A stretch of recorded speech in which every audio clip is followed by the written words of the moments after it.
I'm Kyra Kyles, Vice President of Digital Editorial for Johnson Publishing Company. So I run Ebony.com and JetMag.com. Hi, I'm Gil Robertson, President of the African American Film Critics Association.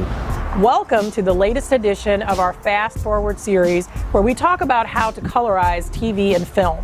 Today's conversation is with a group that we like to call the reps, the lawyers, the agents, and the studio executives.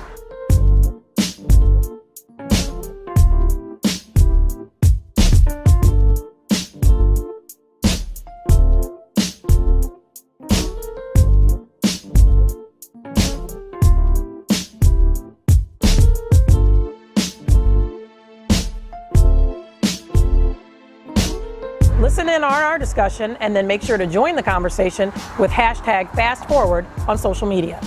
So what can be done to make film companies understand that diversity is good business? It's a more nuanced or complicated answer that I'll go into. It has a lot to do with international.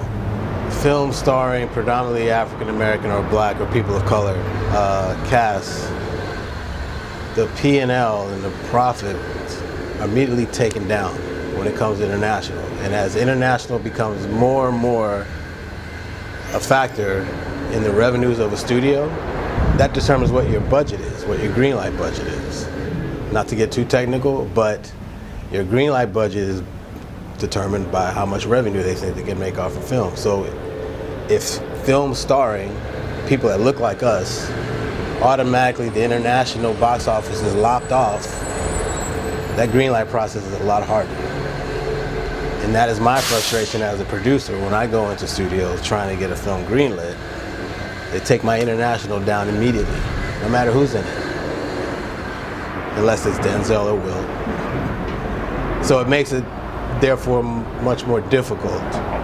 It also affects the way actors are paid, the way directors are paid, what the budget for the film ultimately is. Doesn't necessarily mean the film does not get greenlit, it just gets greenlit at a lower level because they're not depending on that international box office to help. So we are already starting at a disadvantage when it comes to certain projects. Well, let me ask you this. In some cases, the audience may believe that's a chicken or egg situation, that perhaps the reason why these global audiences aren't accustomed to going toward Black-led films is because they don't see them, and then we're not seeing them because people are saying that audiences won't go see Black-led films. So how do you break that vicious cycle? Is there a way to break that cycle? I think there definitely is. It's a harder proposition for studios to invest in, say, one or two actors that they feel have the opportunity to be global successes. For example, in the previous profession I was in, the music business, I saw firsthand how our culture travels the world and how it impacts people in every territory. But the problem is, or the difference in the music business is, that record labels are investing in an artist over multiple albums. They have that artist for 6, 7 albums. So they are going to see a return on their investment by sending artists to territories and working the different global markets. A film, you've got one shot. It's kind of like an excuse that they use. It's an unspoken excuse. That's what I was trying to get at. Is that an excuse? I think also, if I could just jump in on that Absolutely. one, you know, it's that self-fulfilling prophecy. Mm-hmm. If you say that the films don't travel overseas, and then therefore you don't take them overseas, how can they perform overseas? And so it's the cyclical, you know, the cyclical self-fulfilling prophecy. You know, we were at a conference, the three of us, this past year, where we talked about the success of what I believe was Straight Outta Compton. And we talked about the success of Universal Studios executive talking about the success of Fast and Furious. You can't get a more diverse cast than Fast and Furious. And in that situation with Straight Outta Compton, you know, one could say, oh, well, you know, while our music travels overseas, our films don't.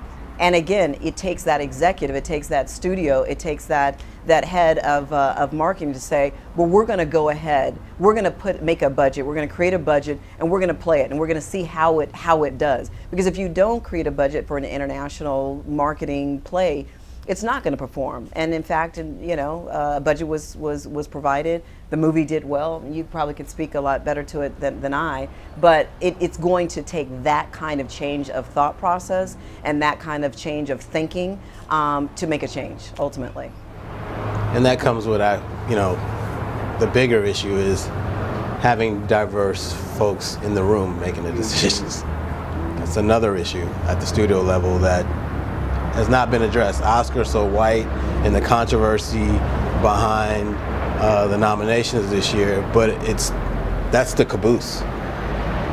The engine is at the agency and at the studio level in those boardrooms making those decisions. So if you don't have a diverse cast of folks, or at least one or two in that room that could speak to that culture, that could speak knowledgeably to the artists that are creating this content and that are starring in it, the decisions are being made in a vacuum or just based on research alone, not feeling. Lena? Yeah, I absolutely agree with everything that's been said, but I also think there's another level at which, because so much of the work I do isn't with movies and television that have predominantly cast of color.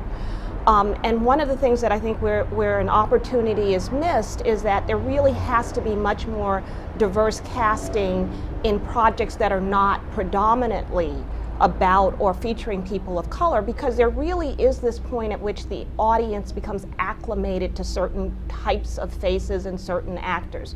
And you see actors like, for example, Chiwetel Ejiofor. The non-white audience may know him more from 12 Years a Slave, but the truth is that if you're a moviegoer, he has appeared over the years in a series of movies which have had very, very diverse casts. And as a result, he has a growing value in the worldwide marketplace, and that is just a step at a time. So I think one of the things that needs to happen is that people need to be educated to the fact that you can have, in a non-predominantly African American or Latino or person of color movie, a diverse cast.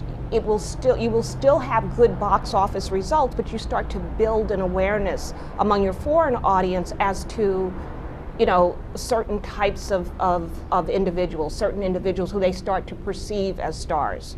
Because the truth of it is that Will and Denzel actually went through a very similar process. They were in a number of movies over the course of their careers that ultimately led to them being big stars. Right. Who sell overseas. Right. Deborah?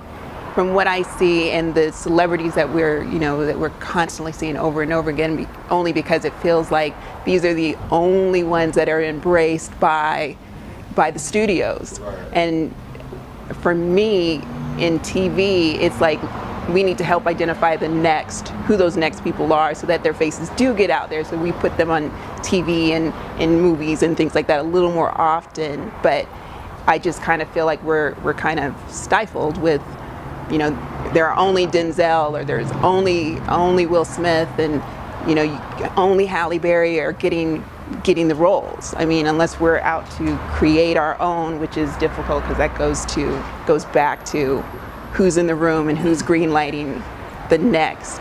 It's complicated for me to reach out to the next group of actors, because they haven't been recognized as the big star yet, that type of thing. So one of the things that we note is that, like all other areas of Hollywood, we could definitely use a tanning, so to speak, there. How do you feel that the industry is doing in that regard? I mean, I believe it's getting better. I'll say it's getting better, but it's so slow. It just feels like we're standing in line waiting to be identified, waiting for our turn type of thing, instead of we're going to have to go out and make our own, which is what social media has become more about. In terms of growth, change, progress, future, I think there's definitely been progress. To your point, there can certainly be much more. But for me as a talent agent sitting in talent and casting rooms, being able to talk about what's casting around town, whether it be at a studio, whether it be for films or for television, and actually hearing conversations saying it's open casting. They're looking at all ethnicities. It could be African American, Latino, it could be Asian, it could be white. And to actually have clients going in, and when they come and call me after the audition and say, wait, which role which role were they casting today? Because I saw everybody. I saw people that looked like every walk of life in there. That to me is progress. That to me, I think, is the direction that we want to go in, assuming that there is a reality behind it. Because what I've also seen is the description may call for an open ethnicity, and then 9.5 times out of 10, they end up casting a Caucasian actor. But I do think that conversation, that dialogue, that openness is much more there now in the last 2 years, especially when you look at the success of television, whether you look at Shonda Rhimes' empire with Scandal and How to Get Away with Murder, you look at Blackish, you look at everything that's happening with cable right now, and some of the other outlets. So I think that there's definitely more, and I feel like we're going in a good direction, and hopefully we'll continue to do so. More so on the film side, because that's where it's really lacking. Yeah, I think so. But television has changed. I mean, I don't know if most people realize it, but 3-4 years ago, Taraji P. Henson and Viola Davis were not acceptable as lead casting in a television series. That's a great point. Yeah. They were absolutely not. I can remember specific television series they were turned down for in favor of Halle Berry, Queen Latifah, people of that ilk. So there has been a slow progress, but it's very slow. But you know how much the casting business has changed. There was a time when the casting business was very, very personal. And when you had casting agents who really dug in, and they knew the New York theater community, and they absolutely made careers. When you look at a movie like The Godfather, where you were casting really a bunch of young, unknown actors for the most part, that's a much tougher thing to happen now. First of all, casting has become much more institutionalized. People put themselves on tape. They don't necessarily come into a room. It means you get to see a wider group of people, but it also means that there are more people involved in the process of initially culling out who gets seen and not seen. And I'm sure that influences who ultimately makes it to the screen.